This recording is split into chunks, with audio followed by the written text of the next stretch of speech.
शामिल हो रहे हैं। बसदेव ने कहा, नंद बाबा तुम्हारे घर लाला हुआ है, हमको खबर तक नहीं दिया। नंद बाबा ने कहा, भैया लाला जरूर हुआ है, लेकिन मैं दुख के कारण आपको समाचार नहीं दिया कि कंस पापी ने आपके कितने पुत्र मार दिए, एक कन्या हुई उसको भी मार दिया। इसी दुख के कारण मैं अपनी खुशी आपके सामने नहीं व्यक्त कर सका। नंद बाबा बसदेव मित्र थे और मित्र के यही लक्षण हैं। चाहे जो कथा हो, चाहे जो पुराण हो, सब में कहा गया है। तुलसी बाबा भी कहते हैं कि जे न मित्र दुख हूँ वही दुखारी, और नहीं बिलुवकत पातक भारी। जे न मित्र दुख हूँ दुखारी, नहीं बिलुवकत पातक भारी। दुख गिरि समरज करि जाना, मित्र दुख रजबियरु समाना। दुख गिरि समजाना, मित्र दुख रजबियरु समाना। जो मित्र के दुख से दुखी नहीं होता, मित्र के सुख से सुखी नहीं होता, वो समझो महापापी है।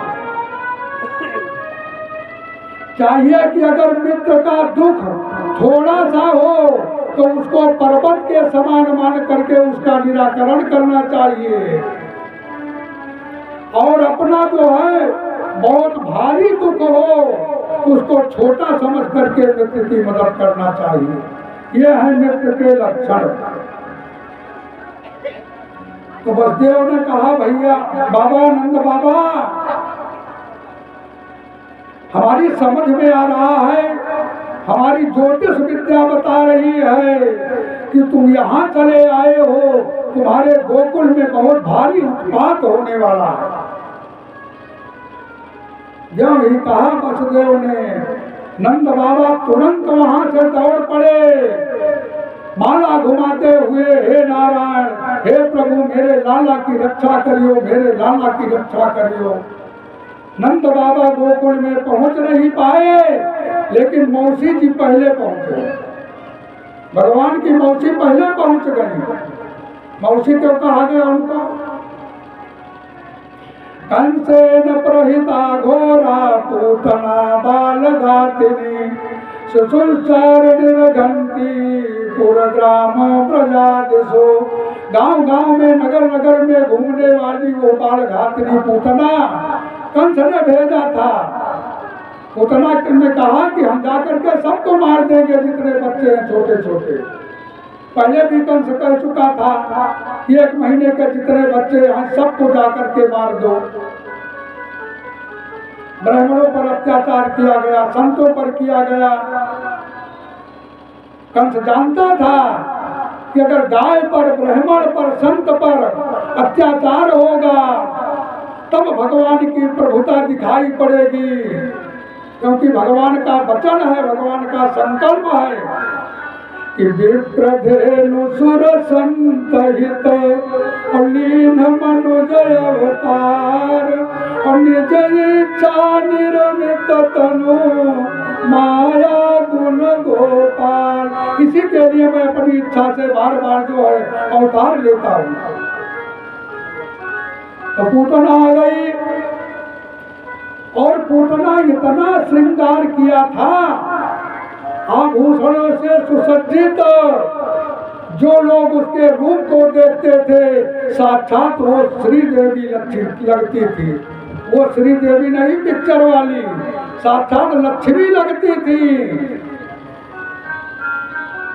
श्रृंगार में बहुत गुण होता है, लेकिन रूप भी होना चाहिए श्रृंगार करने के लिए।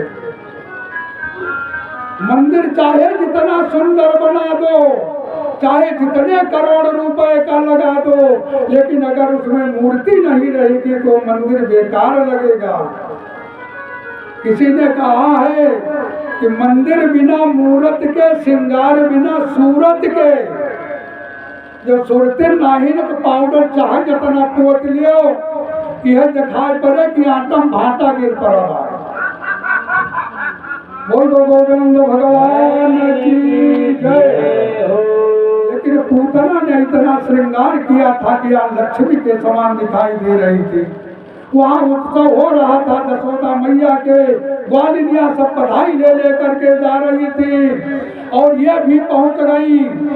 पूतना वहाँ पर श्रृंगार किए हुए और गई यशोदा मैया के पास, कहा बहना, अरे मैंने सुना है कितनी उम्र में 90 साल में तुम्हारे छोड़ा हुआ है, तो हम भी चले बधाई दे आए। अब यशोदा मैया बार बार टुकुर टुकुर देख रही उसको कि आज तक हमारे कोई बहन थी नहीं, कभी मैंने देखा भी नहीं, और मेरी बहन कहाँ से आ गया। तो लेकिन यशोदा मैया मैया ही थी। यशोदा मैया ने सोचा कि अगर मैं कहीं पूछ बैठूं कि बहन कहाँ हो, कहाँ घर है, क्या नाम है, तो बेचारी बुरा मान जाएगी। इसलिए यशोदा मैया ने कुछ नहीं कहा। सबको यश देने वाली यशोदा मैया। और कहा लाला कहाँ है। यशोदा मैया ने कहा जाओ, अभी दूध पिला करके बिल्कुल पालने में झूल रहा है, लेकिन सो गया है, उसको जगाना नहीं। कहा नहीं जगाएंगी। सब लोग गाना बजाना कर रही है। पूतना चली गई और पूतना को देख करके भगवान ने आंख बंद कर दी। पूतना को देखा नहीं। भगवान ने सोचा कि मैं भक्तों का कल्याण करने के लिए आया हूँ, राक्षसों का वध करने के लिए आया हूँ, लेकिन आज पहला वध मेरे हाथों से स्त्री का हो रहा है। रामावतार में भी पहला वध स्त्री का हुआ है, ताड़का को मारा था। यही सोच करके भगवान जो है आंख को बंद कर लिया, अपने इष्ट का ध्यान कर लिया। तो जहां न जाए रवि वहां जाए कवि। महात्माओं ने कई भाव प्रकट किए हैं भगवान की आंख बंद करने के लिए कि क्यों आंख बंद कर लिया। एक भाव संत देते हैं कि भगवान ने सोचा कि हम आए थे गोकुल मथुरा में माखन मिश्री खाने के लिए, और आज हमको पूतना मौसी जहर पिलाने आई है, और जहर पीने का काम मेरा नहीं है, जहर पीने का काम भगवान भोलेनाथ का। इसलिए भगवान भोलेनाथ का स्मरण करने लगे कि भोलेनाथ तुम ही पियो, हम नहीं पी सकते हैं। और एक भाव दिया कि भगवान के दोनों नेत्र जो हैं वह सूर्य और चंद्रमा है, इसलिए सूर्य चंद्रमा ने अपने नेत्र को बंद कर लिया। कहा कि हे भगवान, ये पापी दुष्ट जो है अगर इसको मारोगे, इतनी ये पापी है तो इसको तो अपने लोक में हम आने नहीं देंगे। इसलिए भगवान ने आंख बंद कर लिया। एक कारण ये भी महात्मा लोग बताते हैं कि भगवान है माया पति और पूतना है माया, तो मायापति के सामने माया टिक नहीं सकती है। और जहाँ नेत्र से नेत्र मिल गया, आंख से आंख मिल गई, कहाँ प्रीति हो जाएगी मेरे हृदय में, और फिर मैं मार नहीं पाऊंगा। इसलिए भगवान ने नेत्र बंद कर लिया। एक कारण और बताते हैं, भगवान कहते हैं कि कुपात्र पर दृष्टि नहीं डालना चाहिए, देखना नहीं चाहिए उसको, बल्कि आंख बंद कर लो या मुंह मोड़ करके चले जाओ। क्योंकि रामावतार में भी जब शूर्पणखा आई थी तो भगवान ने शूर्पणखा को देखा नहीं। बात तो कर रहे हैं शूर्पणखा से, लेकिन देख रहे हैं जानकी मैया को। संतों ने कहा भाई जिससे बात करो उसका मुंह देखो, उसकी आंख से आंख मिलाओ, बात कर रहे हो मुझसे, देख रहे हो दूसरे उसको। साक्षात प्रमाण तुलसी बाबा कहते हैं कि सीतई चितय कहिय प्रभु बाता, अवाहय कुमार मुवर लघुनाता। सीतई चितय कहिय प्रभु बाता, अवाहय कुमार मुवर लघुनाता। सीता जी को देख करके भगवान राम कह रहे हैं कि मैं तो नहीं, लेकिन मेरा भाई है, छोटा भाई। अरे शूर्पणखा ऐसी थी कि भगवान को भी फेल करती थी सुंदरता में, अपने समान किसी को सुंदर ही नहीं मानती थी। क्योंकि ये कहा था शूर्पणखा ने राम से कि बहुत दिन ढूंढते हो गया, लेकिन मुझको कोई वर नहीं मिला। तुम सम पुरुष नमो सम नारी, ये संयोग विधि रचा विचारी। ताते यवि लग रही कुमारी, मन माना कछु तू है निहारी। तुमको देख करके मेरा मन कुछ कुछ है कि तुम कुछ सुंदर हो। तो राक्षसी की ऐसी प्रवृत्ति होती है, इसलिए भगवान ने अपने नेत्र को बंद कर लिया कि दृष्टिपात करने के योग्य नहीं है, इसको हम देखेंगे नहीं। उतना मौसी पहुंच गई, भगवान को गोदी में उठा लिया, उठा करके स्तनपान कराना शुरू किया। जैसे ही भगवान के मुंह में स्तन डाला तो भगवान ने पहले स्तन का दूध पिया। दूध पीते पीते जब दूध समाप्त हो गया, अब खींचते गए चूसते गए भगवान, और इतना दर्द होने लगा मर्मस्थल में कि वो चिल्लाने लगी, और थोड़ा धीरज बांध करके घर से बाहर निकल गई उसी रूप में। गाढ़ं कराभ्याम भगवान प्रपीडय, तथा प्राणै समम रोष समान भितो पिबत। जब सारा दूध पी लिया तो भगवान उसके प्राणों को पीने लगे। तब पूतना ने कहा, सा मुंच मुंचालवित प्रभाषणी, छोड़ दे बेटा, छोड़ दे छोड़ दे छोड़ दे। कहा, ना मैया, मेरा ये सिद्धांत नहीं है, जिसको पकड़ लेता हूँ उसको छोड़ता नहीं हूँ, अब छोड़ने वाला नहीं हूँ, छोड़ूंगा नहीं। ऐसा कहते कहते बड़ी दूर चीज, जिनका जब तक हिम्मत थी पूतना के, तब तक भागती हुई वहां पर चली गई। और जब सोचा कि प्राण पखेरु उड़ने वाले हैं, तब वो धड़ाम से पृथ्वी पर गिर पड़ी, और 6 कोस के जितने पेड़ थे सब चकनाचूर हो गए, और वहीं पर पूतना पड़ी रही। और भगवान उसके पेट पर बैठ करके क्रीड़ा कर रहे हैं, मगन है भगवान।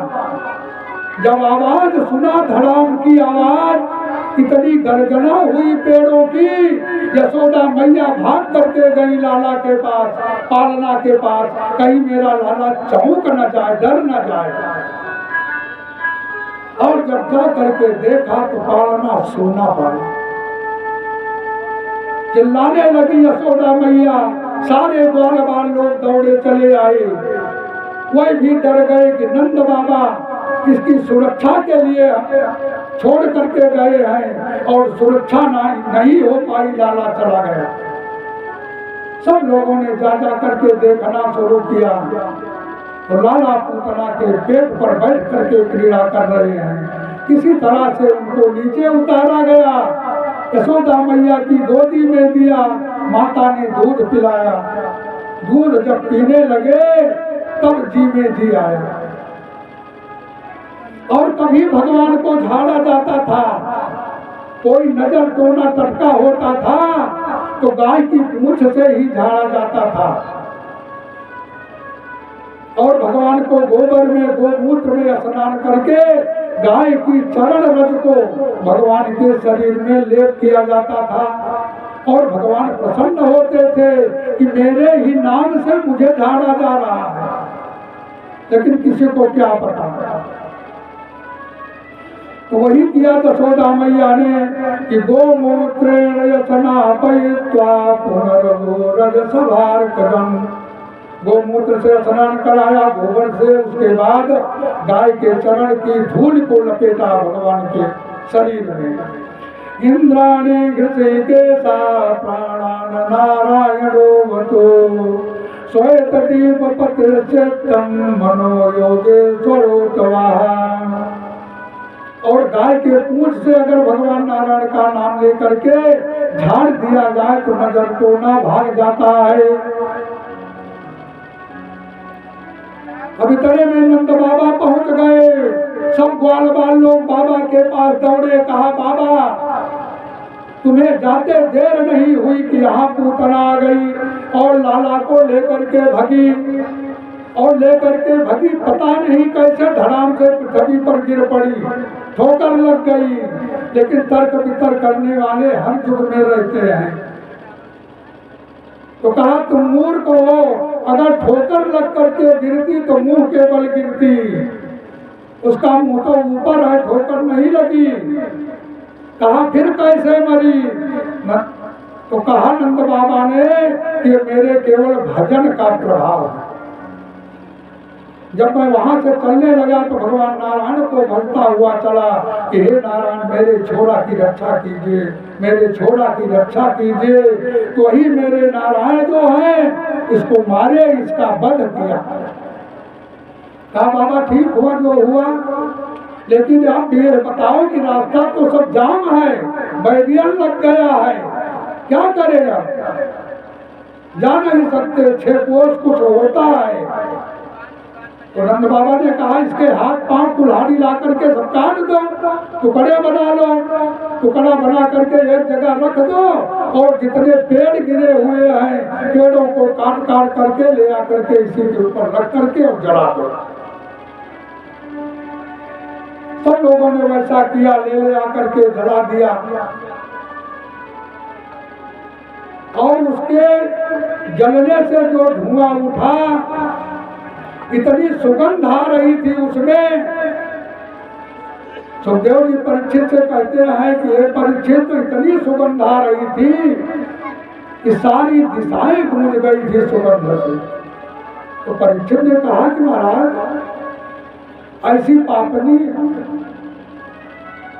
और इसके जलने से सुगंध, कोई महात्मा होता, संत होता तब तो विश्वास पड़ता, लेकिन पूतना में एक भी गुण नहीं था, सब अवगुण ही अवगुण थे महाराज। तब कैसे इसका उद्धार हो गया? पूतना बालक, पूतना लोक बालग्नि राक्षसी रुधिनासना जिज्ञासया विहरयस्तनं दत्तापि सद्गतिम्। कहा महाराज ये पूतना जो है बालकों की हत्या करने वाली है, कहीं से भी पवित्र नहीं है, और मांस और खून का भक्षण करने वाली है, एक भी गुण नहीं है, सारे अवगुण हैं। फिर कैसे इसका कल्याण हो गया? तो सुखदेव जी ने कहा हे परीक्षित सुनो, पूतना जो मातृभाव से आई थी दूध पिलाने के लिए, उसी भाव से पिलाया जैसे माता पिलाती है। जैसे यशोदा मैया रोज दूध पिलाती थी, वैसे ही पूतना ने पिलाया, इसलिए भगवान ने उसका उद्धार कर दिया। यही श्लोक सुन करके तो आए थे सुखदेव जी, जंगल थे। यहोबकीयम सतन कालकूटम जिघांसयायातयदपसादवे लेवे गतिं धात च्युतां ततोऽन्यं तां दयालुं शरणं व्रजेम। कहा जो पूतना का वध किया था, भगवान ने सोचा था कि माता के समान दूध पिला रही है, इसलिए माता के समान इसको गति दूंगा। जब इतने दयालु भगवान है तो कौन भगवान की शरण नहीं जाना चाहेगा। ऐसा सोच करके सुखदेव जी चले आए थे व्यास जी के पास, क्योंकि भगवान गुण या गुण नहीं देखते हैं, न जाने कौन से गुण पर दया निधि दी जाते हैं। इसका कोई प्रमाण नहीं है कि भगवान कैसे मिलेंगे। भगवान पूजा करने पर मिलेंगे कि ना पूजा करने से मिलेंगे, कि जंगल में तपस्या करने से मिलेंगे, कि घर में मिलेंगे, कोई प्रमाण नहीं है। विश्वामित्र जी तपस्या करते रहे, दूसरे ब्रह्मा बनने की सामर्थ्य आ गई, लेकिन दशरथ जी को घर में ही राम मिल गए और तपस्या करने के बाद विश्वामित्र जी को भी आकर के घर ही में भगवान का दर्शन हो। ये कोई प्रमाण नहीं है कि भगवान तो किसी गुण पर भी जाते हैं तभी उसको मिलते हैं। ये भगवान की प्रभुता है। इस प्रकार से भगवान की लीला, हरि अनंत हरि कथा अनंता, भगवान की लीला का वर्णन किया जाए, कितनी लीला भगवान ने किया कि लीला करते करते 100 वर्ष बीत जाएंगे।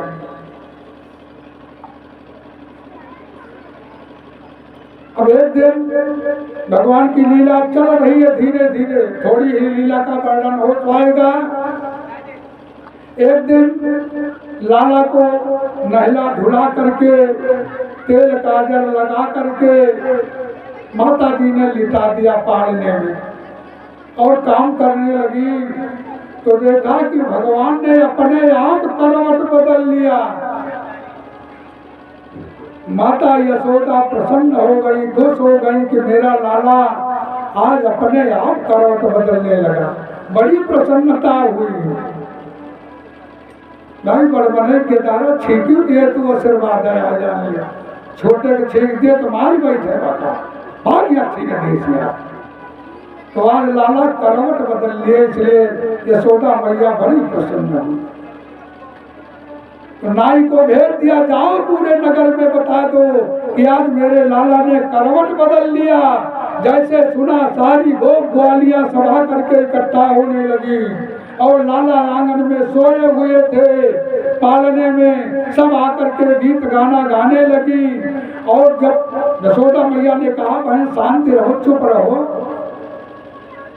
लाला को अभी अभी हाल ही में सुलाया है, तो कहा मैया हम लाला के करवट बदलने का गीत गाने आई हूँ, हम बैठूंगी नहीं, चुप नहीं रहूंगी। कहा बहन थोड़ी देर धीरज रखो।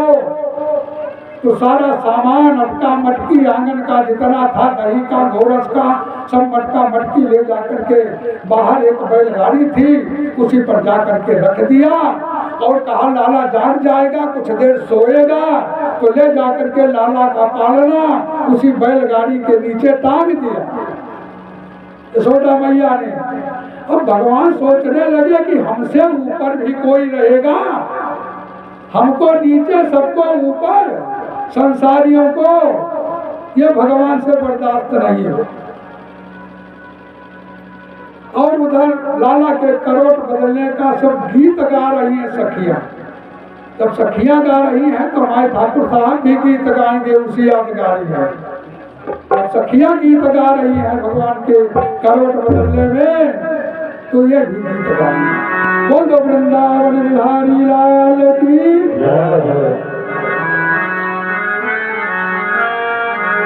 कि मेरा गोपाल गिरधारी जमाने से निराला है। मेरा गोपाल गिरधारी जमाने से निराला है।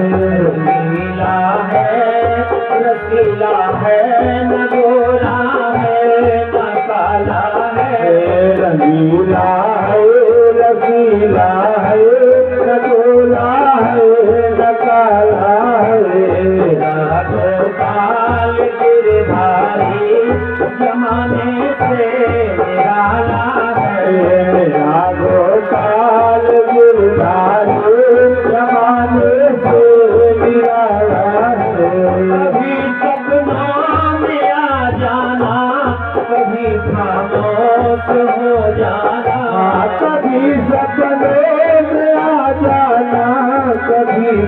भूत हो जाना तड़पाने का मोहन ने निराला ढंग निकाला है तड़पाने का मोहन ने निराला ढंग निकाला है गोपाल गिरधारी जमाने से निराला है तेरा गोपाल गिरधारी जमाने से निराला है तुम्हें मैं भूलना चाहूँ मगर भूला नहीं जाता तुम्हें मैं भूलना चाहूँ मगर भूला नहीं जाता तुम्हारी सावली सूरत ने कैसा जादू डाला है तुम्हारी सावली सूरत ने कैसा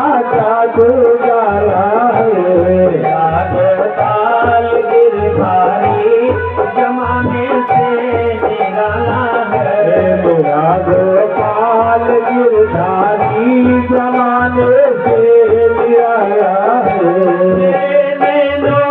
बस जाओ हृदय में मेरे आ जाओ मेरे नैनों में बस जाओ हृदय में मेरे आ जाओ मेरे मोहन ये मन मंदिर तुम्हारा देखा वाला है मेरे मन मोहन मन मंदिर तुम्हारा देखा वाला है गोपाल गिरधारी जमाने से निराला है गोपाल गिरधारी जमाने से निराला है मुझसे हजारों हैं मगर मेरे तुम्ही को तुम्हें मुझसे हजारों हैं मगर मेरे तुम्ही को सोचो हमारी ना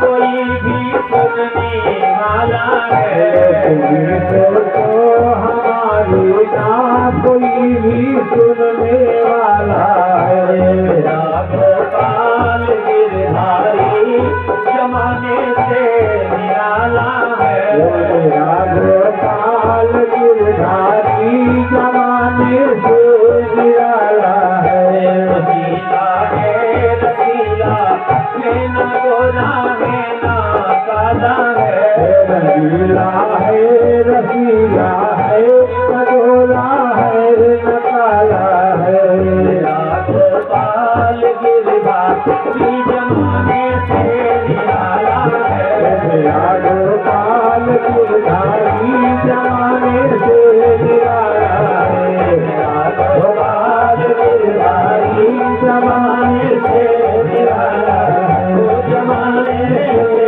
निराला बलवंत भगवान की जय हो वृंदावन बिहारी लाल की जय हो भगवान की बाल लीलाएं चल रही हैं। एक दिन माता यशोदा दूध पिला रही थी भगवान को और उधर से तृणावर्त राक्षस उड़न खटोला लिए हुए आ रहा था।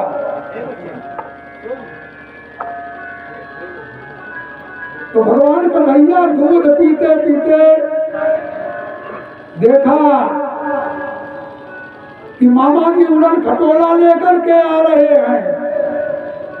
और क्यों मामा कह रहे हैं? भाई जब कंस मामा है तो मामा के गांव में जितने हैं सब मामा।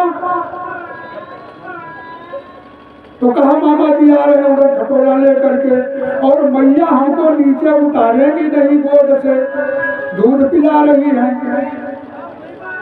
अगर उतारेगी नहीं और ना उतरी दूर उछाल पाएंगी आसमान तक। लेकिन मामा जब उड़न खटोला लेकर के आ रहे हैं तो मामा के साथ मैं भी भ्रमण कर लूं। तो मैया ने जब उतारा नहीं तो भगवान दूध पीते पीते अपने वजन को इतना बढ़ाया कि मैया जो है भारी हो गई। बोल दो वृंदावन बिहारी लाल की जय।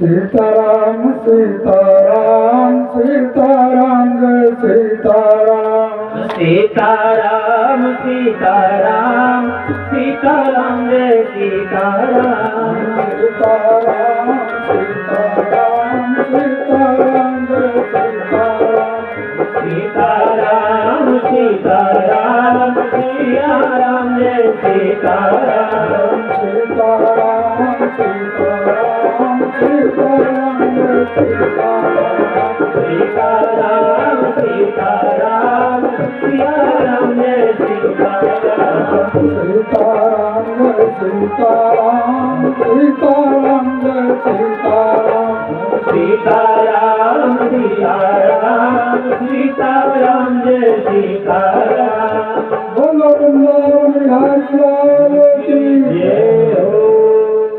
हमारे बड़े भैया श्री दयाशंकर मिश्र देवी शंकर के भाई और व्यास मंच से आशीर्वाद, इनका स्वास्थ्य भगवत कृपा से ऐसे ही बना रहे। और आज हमारे बीच में बड़ी बड़ी महान विभूतियां इकट्ठा हो रही हैं। हमारे दो भक्त जिस दिन से कथा चल रही है उस दिन से आ रहे हैं, लेकिन पंचान बाबा की जय बोलना ही पड़ेगा, चाहे कोई आए चाहे ना आए। बोलो राधे राधे। जब भगवान भारी हो गए दूध पीते पीते, माता ने उतारा नहीं, जब वजन बढ़ गया तो मैया उनको आंगन में बिठा करके चली गई काम काज करने के लिए, कहीं घूम ले चल ले, तब इसका दूध जो है हजम हो जाएगा। फिर उठाएंगे इसको, उधर से मामा तृणावर्त जो है आ गए उड़न खटोला लेकर के, और भगवान उसी पर आरूढ़ हो गए। अब जाते जाते जाते उड़ते उड़ते अपना रूप दिखा दिया तृणावर्त। जैसे ही मथुरा की तरफ प्रस्थान करना शुरू किया तो कन्हैया ने कान पकड़ करके स्टीयरिंग मोड़ दी इधर को, कहा मथुरा नहीं चलना है, इधर चलना है। अब धीरे धीरे भगवान का वजन इतना बढ़ने लगा कि तृणावर्त ने समझा कि मैंने कहीं भूल से कोई पत्थर तो नहीं उठा लिया। आदमी समझ करके उठाया, ये तो पत्थर है। भगवान ने कहा वाह मामा, अरे पत्थर में मुझ जैसे भगवान का लोग दर्शन करते हैं और तुम भगवान में पत्थर का दर्शन कर रहे हो, इसलिए मैं तुम्हें पत्थर पर ही पटकूंगा, मारूंगा। इसलिए पहाड़ की तरफ ले जा करके भगवान ने तृणावर्त को उसी पत्थर में धकेल दिया और उसका प्राणांत हो गया। बोल दो गोविंद भगवान की जय। इस प्रकार से बाल लीलाएं भगवान की चलती जा रही हैं, चलती जा रही हैं। धीरे धीरे कई राक्षसों को मारा और भगवान के मारने से उद्धार होता है। चाहे जिस भाव से भगवान को भजो, आगे कथा आएगी। पौंड्रक राजा की कथा आएगी कि भगवान द्वारिकाधीश को पत्र लिख करके भेज दिया था कि असली द्वारिकाधीश मैं हूँ, तुम तो नकली हो, द्वारिका छोड़ करके भाग जाओ। भगवान हंसते हैं, कहते हैं ठीक है, हम आपसे आपका दर्शन करके तो जाएंगे। तो भगवान चले गए पौंड्रक से मिलने के लिए। देखा कि सब रेडी में नकली चक्र सुदर्शन, नकली 4 हाथ, विमान सब देखा। तो उन्होंने कहा भैया ये कितना चिंतन किया होगा। भगवान ने कहा मेरा चिंतन बहुत किया तब तो बना पाया मेरे रूप को, इसलिए मैं इसका उद्धार करूंगा। तो भगवान कहते हैं चाहे बैल भाव से, चाहे मित्र भाव से मेरा चिंतन करो। कल भी बताया था कि मित्र से ज्यादा शत्रु का चिंतन होता है। मित्र तो कभी कभी याद करोगे तो मित्र की याद आएगी, लेकिन शत्रु की जब जब रात में नींद खुल जाएगी तब तक उसका चिंतन होगा, याद आएगी। इसलिए भगवान का भजन करते रहो, चाहे जिस भाव से करो। अब एक दिन समय आया, कुछ बड़े हुए भगवान कन्हैया, 1 वर्ष के हो जाते हैं, तो सोचा वसुदेव ने कि अभी मेरे लाला का नामकरण नहीं हुआ है, नामकरण अभी नहीं हुआ। तो गर्गाचार्य जी को बुलाया, कहा महाराज मेरे लाला का जाकर के नामकरण कर दो। वसुदेव के कहने पर गर्गाचार्य जी चले तो आए, नंद बाबा के यहाँ पहुंच गए। बाबा ने आओ भगत किया, सत्कार किया और कहा महाराज बहुत अच्छा किया आप आ गए, मेरे लाला का नामकरण भी हो जाएगा। लेकिन गर्गाचार्य ने कहा कि नंद बाबा एक बात सुन लो, जदू नाम हमयाचार्य क्या भूवि सर्वतः सुतम मया संस्कृतम ते मन्यते देवकी सुतम। कहा कि महाराज मैं जदुवंशियों का आचार्य हूँ, जदुवंशियों का आचार्य हूँ मैं। अगर कहीं कंस को पता चल जाएगा कि जो नंद के घर में लाला हुआ है उसका नामकरण गर्गाचार्य जी करने गए हैं, तो बड़ी आफत आ जाएगी गोकुल पर, और बच्चे पर भी आफत आ जाएगी। लेकिन कहा महाराज कुछ हम मानेंगे नहीं, नामकरण आप ही को करना है। तो कहा चलो ठीक कह रहे हो, लेकिन कोई जाने ना, एकांत में बैठ करके। अब एकांत स्थान कहाँ मिला? गौशाला मिली। उसी गौशाला में गए और आकर के जसोदा और रोहिणी मैया को बताया। कहा महाराज आए हैं, बड़े सिद्ध कोटि के हैं, विद्वान हैं, आज बच्चे का नामकरण कर लिया जाए। तो दोनों बहनों ने सोचा, यशोदा मैया रोहिणी ने सोचा पता नहीं असली बाबा हैं कि नकली बाबा हैं, कौन जाने। तो बाबा की परीक्षा लेने के लिए दोनों ने अपने अपने लाला की अदला बदली कर ली। बलराम जी को यशोदा मैया ने ले लिया और भगवान को रोहिणी मैया ने ले लिया। और परीक्षा लेने के लिए चली, कहा कि अगर असली बाबा होंगे तो बता देंगे, अगर नकली होंगे तो नहीं बता पाएंगे। गई दोनों माताएं बैठ गई गर्गाचार्य जी के सामने और कहा बाबा, रोहिणी ने कहा कि बाबा ये मेरा लाला है, इसका नामकरण कर दीजिए। बाबा ने ध्यान लगाया, ध्यान लगाते लगाते बाबा की आंख बंद हो गई और कहा वाह प्रभु, ब्रह्मांड निकाया निर्मित माया रोम रोम प्रतिवेदता। ऐसे तो नारायण का दर्शन मुझे हो गया है। बाबा की समाधि लग गई, बड़ी देर तक बाबा की आंख ही नहीं खुली। अब दोनों भैया ने सोचा कि बाबा जी नाम सोच रहे हैं, नाम सोच रहे हैं, अभी बताएंगे अभी बताएंगे। लेकिन बाबा को हिलाया डुलाया, बाबा बोले नहीं।